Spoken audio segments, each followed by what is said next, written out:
போதை மருந்து ஒரு மனிதனை எந்த அளவுக்கு சீரழிக்கும் அப்படிங்கிறதுக்கான விழிப்புணர்வு பதிவு தான் இது. இந்த நிற்கக்கூடிய இந்த நபர் வந்து எனக்கு தெரிந்த நபர். ஒரு ஆஃபீஸுக்கு போவேன். அங்கே ஒர்க் பண்ணிகிட்டு இருந்தார்.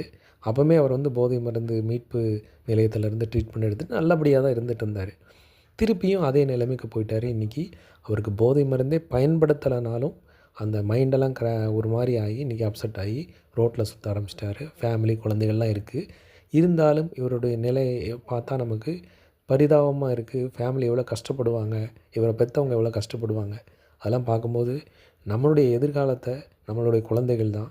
குழந்தைகளை இன்றைக்கி நிறைய நடமாடக்கூடிய இந்த போதை வஸ்துலேருந்து நம்ம காப்பாற்ற வேண்டிய ஒரு கடமையில் இருக்கோம். பள்ளிகளையும் காலேஜ்லேயும் மிகுந்த எச்சரிக்கையோடு நம்ம குழந்தைகளை வாட்ச் பண்ண வேண்டியது நம்மளுடைய கடமை. அதனால் அதை நல்லபடியாக செய்யுங்க.